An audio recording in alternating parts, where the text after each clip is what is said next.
Sisters and brothers of this college, a very good morning to all of you. I am sure that you young people would have seen the movie Swades, which was acted by Shah Rukh Khan impeccably, and would have definitely would not have forgotten the scene in which his foster mother asks him to go to a village to get money which was due for quite some time. And Shah Rukh goes with the full intent and then crumbles when he sees the plight of the farmers.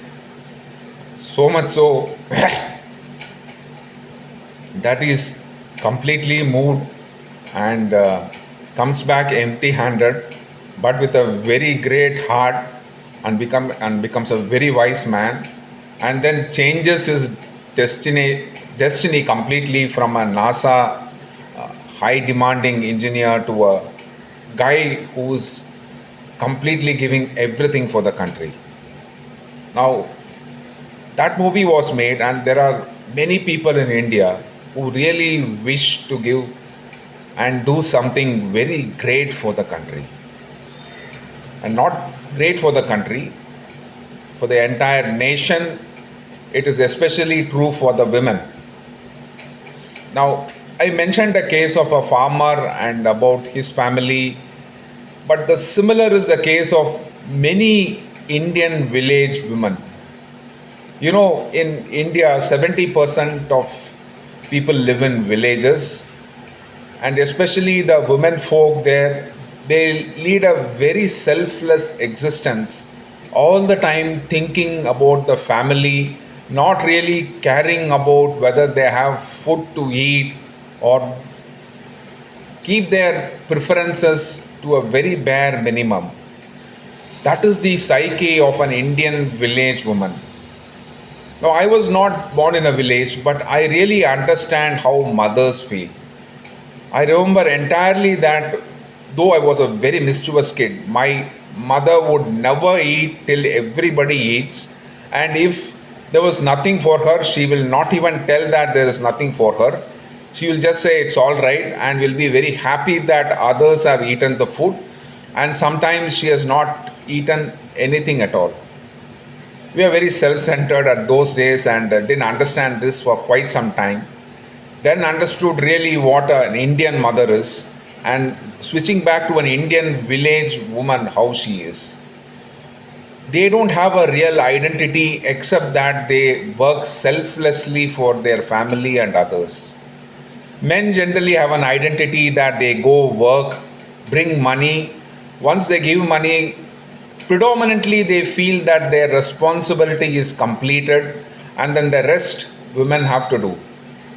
But women, both in urban as well as village, take a lot more responsibility than what men take. And the village folk, they have been ingrained into the atmosphere of being selfless, coupled by the fact that India was ruled for centuries by colonialists, and then that has affected their psyche very deeply. So, an average Indian woman simply thinks that she has got a life of service only without caring anything for that. While this is a very good concept of service, what happens later on is that over the years they lose their identity. They are not able to fight for what is inherently their rights. And while they keep the family together to a large extent, they don't really become strong and self reliant. Now, 70% of Indian people live in villages, and a predominant part of them are women. Sisters and brothers, what are we doing about it?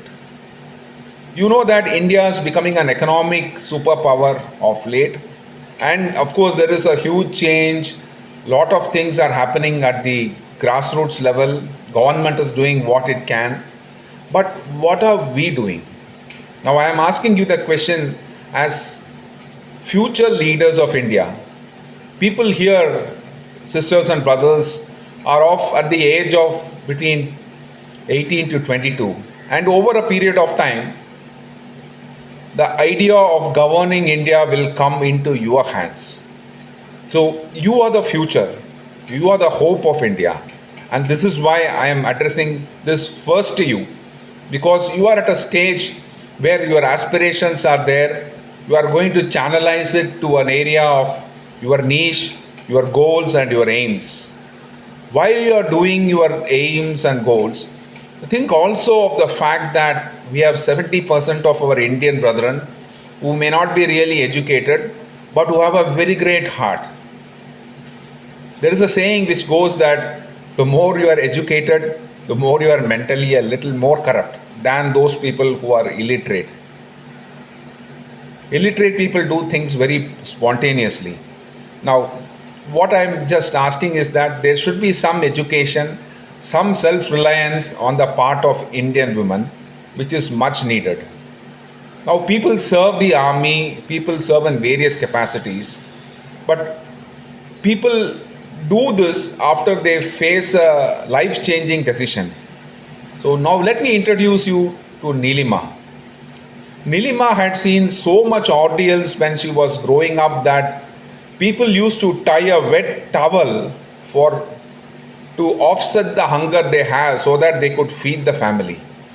It is a very traumatic stage when you see day in and day out. It is much no different from that Swadesh story and the scene I narrated regarding Shah Rukh Khan. When that happens, such an ordeal can make you or break you. But such an ordeal made Neelima what she is today. She took a decision at a very young age, in the teens, that she would not marry and she would dedicate her life for the upliftment and the empowerment of Indian women, and has been doing it tirelessly for 24 years. Now, we take 20 years to finish our engineering or degree. We do it for the single aim, most of us, that we'll get a good job. Now, there was no question of a job. She is giving her life, blood, sweat, and tears for people who's technically not her own family, but she has made it into her family and giving everything, including money, everything, time for their upliftment. And she is doing a tireless work for 24 years. 24 years is a very, very long time. And she has been single handedly doing this effort with like minded individuals. Now, when we embark on a quest of uplifting women, and especially Indian women, they would not listen to you. There is no, the concept of self reliance itself is a little complex for them, and you being a stranger, they will not trust you. So it requires tremendous patience. It is nothing short of a very big tapasya, akin to Bhagirath's penance, that we have to be persistent over years. Sri Aurobindo himself said that to make for a community to accept in a village, you will have to spend 15 years to at least make them trust you. Now she has been doing for 24 years, and I can very well imagine the kind of resistance and the trials and tribulations she must have faced when she is gone to do something worthwhile, and how long it would have taken for her to get the breakthrough on empowering women. Now her initiative is quite laudable, and it is, though I understand that this is not the first time somebody said, and many people, even thinkers hundreds of years back, wanted to do something meaningful for women, starting with Raja Ramohan Roy. And during the times of Vivekananda, Swami Vivekananda, someone said, and he was a male, he said that I want to solve the problems of women. So he said, hands off, you will not interfere, women will solve the problem themselves. So in that state, an ideal woman like Neelima is there, front-ending from her side and tirelessly working. Though she has received Padma Shri as well as Raman Magsaysay Award, it is because of her golden heart to give her proceeds of even those money for the upliftment will show something of her very great character and a consciousness which she has, which is nothing short of being extraordinary. Now, you might say, being students, that we have our curriculum, we have our job, everything is there. And I would say that all of you should focus on what your heart says.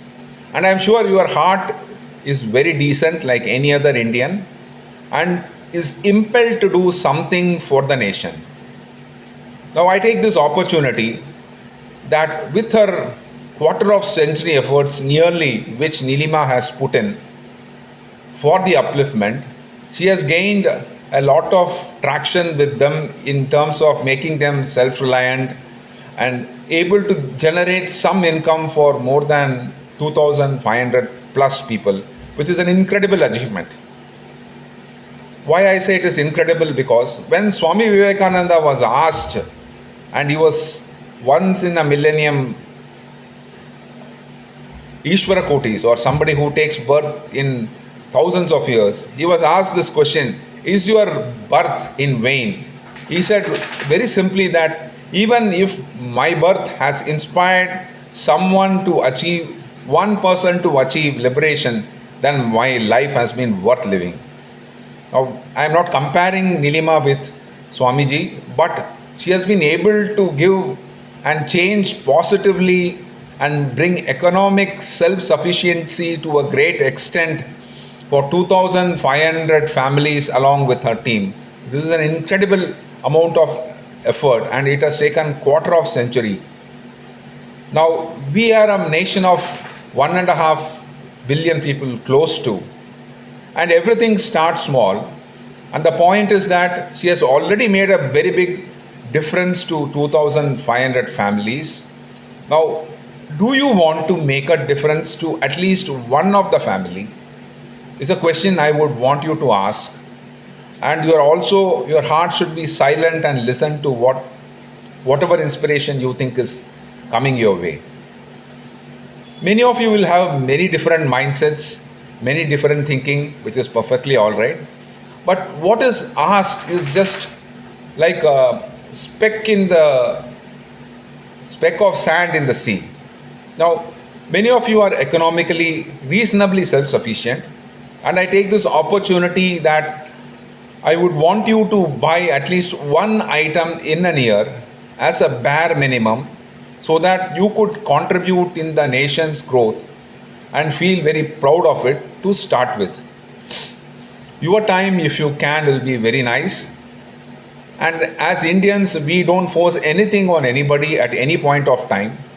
I would want you to think clearly and feel that you are contributing something for the women empowerment. You should understand that we as a nation have been subjugated for centuries with colonial mindset, and India has been trampled for centuries, and it is in the last 100 years it has started to rise, and more so in the after independence. We want our nation to be great, really, really great. When we look at the history of USA, which is barely about 300 years, you find them to be a superpower. You find quite a number of European countries to have a standard of living which is probably far higher than us. But take it from us that there is nobody who has a heart of gold like that of an Indian. We feel we are very spontaneous, we'll sacrifice more. That is all right. But the point is, do you want your own brethren, your brothers and sisters, especially your sisters in the village, to become self-sufficient and make us an economic superpower? We have a history of thousands of years, and for our history and glory, what we are is nothing compared to what we should have been. But it is still not too late, and we can make that difference. And how do we do that? We start small. And all of you should feel from your heart that yes, let's do. And then take a decision to contribute or buy something. Some might say that what is this going to make a difference? It is just like the start of a positive avalanche of positive energy which is coming. You know, obviously, that an avalanche starts as a single particle of ice rolling down, and by the time it becomes an avalanche, it is a deadly force. I am just putting this in perspective that what you contribute now and support this particular intent of Neelima's mission would make a great difference to your life and to that of your nation.